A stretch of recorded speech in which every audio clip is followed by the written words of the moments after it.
To experience revival, first, we must choose God. Kumusta igsoon? Nagluya ka ba sa imuhang espirituhanong kinabuhi? Spiritually, luya ba? O wala na ba nagmadasigon ang imong heart? Talagsa na lang ba mupitik ang imong heart para sa Ginoo? Gamay na lang ba ang panahon kana sa imong kasing-kasing para sa Ginoo? O nang talagsa ra mupitik?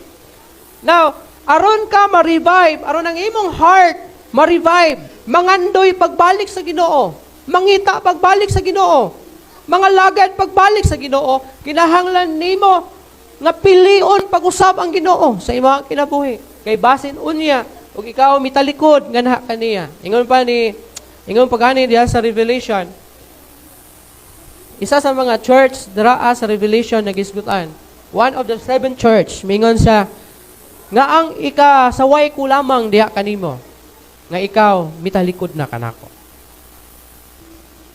Basin isa ka nga diin mitalikod na sa Ginoo. Tungod kay nadaog ka sa mga pagsulay. Mga gisuon ko, kinahanglan ka og revival. Ug usani ini pilia pagbalik ang Ginoo. Choose God by removing the things that hinder us from pursuing worship or pursuing our God. Igsoon, isa sa mga hinungdan nga nung nagluya ka spiritually because gamay na lang kag time sa Ginoo. Kung dili man gamay, basin wala na gid kay time sa Ginoo.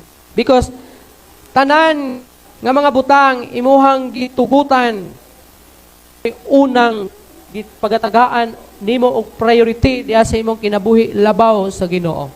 That's why aron ka ma-revive sa imong espirituhanong bahin sa imong kinabuhi, aron mo pitik pagbalik ang imong kasing-kasing, aron mangandoy ka pagbalik sa Ginoo, mangita ka pagbalik sa Ginoo, kinahanglan nimo nga pilion ang Ginoo by removing the things that hinder you from worship. Diha sa ato ang Ginoo. Ha? Wala ko nagsulti nga biyaan nimo ang imuhang trabaho, biyaan nimo ang imong negosyo, biyaan nimo ang imong panginabuhi. Pero ang hagit nako sa imuha, pilia ang Ginoo labaw niini ng mga buto. O tinapa ang nahimong hinungdan ngano nagluya ka is kining ato ang mga gawi sa kinabuhi, mga binuhatan sa kinabuhi,